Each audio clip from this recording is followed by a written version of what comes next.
नमस्कार मित्रों। भारत के मध्य हिमालयी राज्य उत्तराखंड की ग्रीष्मकालीन राजधानी गैरसैंण भराड़ीसैंण में आप सभी मित्रों का हार्दिक अभिनंदन है। मित्रों, जिस प्रकार से बांग्लादेश में घटनाक्रम चल रहे हैं उसको देखते हुए अगर उत्तराखंड जैसे राज्यों के लोग जागरूक नहीं होते हैं, जिनकी डेमोग्राफी चेंज हो रही है, आप अगर YouTube में वरिष्ठ अधिवक्ता भारत के अश्विनी उपाध्याय जी का वीडियो सुनते हैं, या आप पुष्पेंद्र कुलश्रेष्ठ साहब का वीडियो सुनते हैं, या तुफैल चतुर्वेदी साहब का वीडियो सुनते हैं, मेजर गौरव आर्या का वीडियो सुनते हैं, कर्नल के.एन. सिंह का वीडियो सुनते हैं, या अनेकानेक राष्ट्रवादी बुद्धिजीवियों का, सोच वालों का वीडियो सुनते हैं, तो आपको पता चलेगा कि भारत के 9 राज्य, 200 ज़िले, जो कि 800 ज़िलों में से 200 ज़िले और 1500 तहसील, 6000 तहसीलों में से वहाँ पर हिंदू जो है ना अल्पसंख्यक हो गए। 9 राज्य, 200 ज़िले, 1500 तहसीलों में हिंदू अल्पसंख्यक हो गए, माइनॉरिटी में आ चुके हैं। उससे पहले आप देख सकते हो अफ़गानिस्तान, पाकिस्तान या बांग्लादेश या ईरान, वहाँ पर क्या था और क्या हो गया।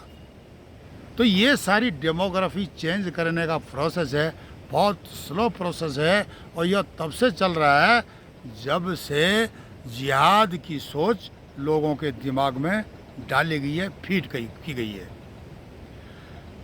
मेरा नाम मदन मोहन ढोंडियाल है। इस वीडियो के माध्यम से मैं आपको बताने का प्रयास करूंगा कि किस प्रकार से भारत के राज्य जहां पर हिंदुओं मेजॉरिटी में हैं, माइनॉरिटी में आ रहे हैं, और स्थिति वहां विकराल होने जा रही है। डेमोग्राफी बदली होगी तो भारत की स्थिति भी जैसे बांग्लादेश की हो गई है ऐसे होगी। और अगर भारत में नहीं होती है, वहाँ राज्यों में जिहादी बहुसंख्यक हो जाते हैं, तो केरला, जम्मू एंड कश्मीर या दूसरे राज्य इसकी चपेट में आ जाएंगे। नॉर्थ ईस्ट के राज्य भी इसकी चपेट में आ चुके हैं, पश्चिम बंगाल आ चुका है। अब क्या होता है कि भारत में बांग्लादेश करने वालों की जो सोच है कि भारत में भी बांग्लादेश की जैसी स्थिति पैदा हो सकती है, कई सेकुलर प्रजाति की पार्टियों के नेताओं का यह मानना है, और सरेआम बोल रहे हैं कि यहाँ भी जो है वर्तमान जो है प्रधानमंत्री कहाँ भागेगा। इनको पता होना चाहिए कि भारत में यह स्थिति नहीं आएगी, और वह स्थिति अगर आती भी कोई लाने की भी कोशिश करता है तो लाने वालों के ऊपर क्या कहर ढाया जाएगा, वो इस चीज़ को समझते हैं। वे सिर्फ राजनीति के लिए बयानबाजी कर रहे हैं, तुष्टीकरण की राजनीति का इनका सारा चक्कर है। सांसद मुर्तजा, पूर्व क्रिकेटर का घर बंगाल में जला दिया, बांग्लादेश में जला दिया। हम बंगाली बोलेंगे क्योंकि वह हमारे भारत का अभिन्न था। चीफ जस्टिस का घर भी उन्होंने नहीं छोड़ा। जेल में 500 कैदियों को उन्होंने भगा दिया। बंगबंधु का संग्रहालय आग में जला दिया। चटगांव में हिंदू मंदिरों को निशाने पर बनाया। राहुल आनंद जो वहाँ का संगीतकार है, हिंदू संप्रदाय से आता है, बाल बच करके वहाँ से निकला और उसकी तो सारी प्रॉपर्टी, उसके घर को आग लगा दी। वहाँ लूट मची हुई है। गजवाए हिंद के सिपाही वहाँ काम कर रहे हैं, लेकिन जो नव शपथ ग्रहण लिया हुआ वहाँ का प्रधानमंत्री मोहम्मद यूसुफ खान, जो कि नोबेल पुरस्कार विजेता है, डॉक्टर मोहम्मद यूसुफ खान वहाँ के नए प्रधानमंत्री बने हैं। और उनका स्टेटमेंट है कि जो ये स्टूडेंट हैं इन पर उनके आंसू आए हुए, भावुक हुए, यह सारी कहानी उन्होंने दिखाई, जबकि इन पर इनको एक सख्ताई से पेश आना चाहिए था, क्योंकि ये स्टूडेंट आतंकवादियों की जैसी गतिविधियां कर रहे थे और लोगों को मार रहे थे, सरेआम लूट कर रहे थे। अपनी दादी की उम्र की शेख हसीना के अंडरगारमेंट को दिखा रहे थे। तो ये पता चलता है कि बंगाल में या पाकिस्तान में जिहादियों की सोच कितनी गिरी हुई है। वे अपनी दादी, अपने बुज़ुर्गों को भी नहीं छोड़ते हैं। राजनीतिक मतभेद अलग विषय है, पर लेकिन जो उनके घर में जाना, उनके घर से सामान उठाना, एक डॉक्टर वहाँ का बांग्लादेश का जो एक डॉक्टर है, वो जो है महिला डॉक्टर है, वो शेख हसीना के घर से एक सूटकेस लेके जा रही थी। तो या जिस देश के डॉक्टर भी जिहादी हैं, तो उसके देश के बारे में आप क्या कहेंगे? यह आपको सोचने वाली बात है।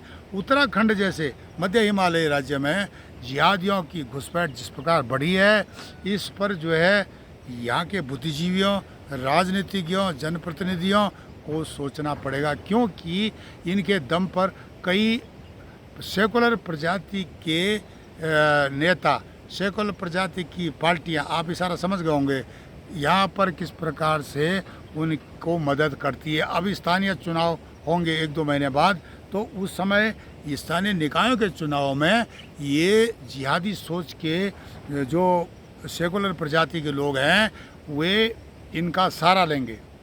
ये इनको बसा रहे हैं, जगह जगह बसा रहे हैं, इनको मदद कर रहे हैं।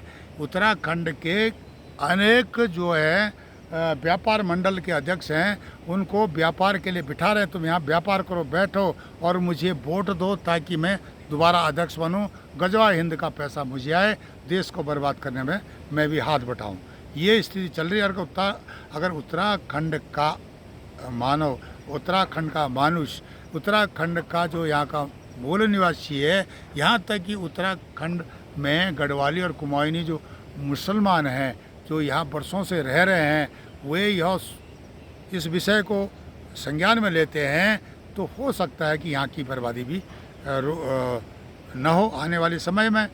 और आपको पता होना चाहिए कि सबसे पहले जो स्थानीय मुसलमान हैं, उन पर जो ये बाहर के जो बसाए गए हैं सेकुलर पार्टियों के द्वारा मुस्लिम, उनका कहर सबसे पहले इन पर होगा, क्योंकि ये स्थानीय मुसलमान हैं। सबसे पहले ये इन पर अटैक करेंगे, क्योंकि इनकी आदत है जिस थाली में ये खाते हैं उसमें छेद करते हैं।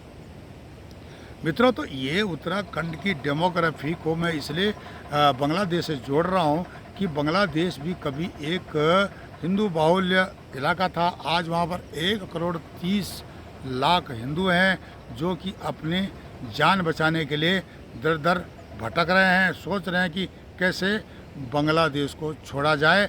वहाँ के प्रधानमंत्री को डॉक्टर मोहम्मद यूसुफ खान को यह सोचना पड़ेगा। वैसे उनकी सोच भी काफ़ी हद तक जिहाद से मिलती है। जिस देश में जिहाद को प्रमुखता दी जाती है और इस प्रकार की आतंकवादी गतिविधियों को प्रमुखता दी जाती है, वहाँ के बुद्धिजीवी कैसे होंगे आप सोच सकते हैं।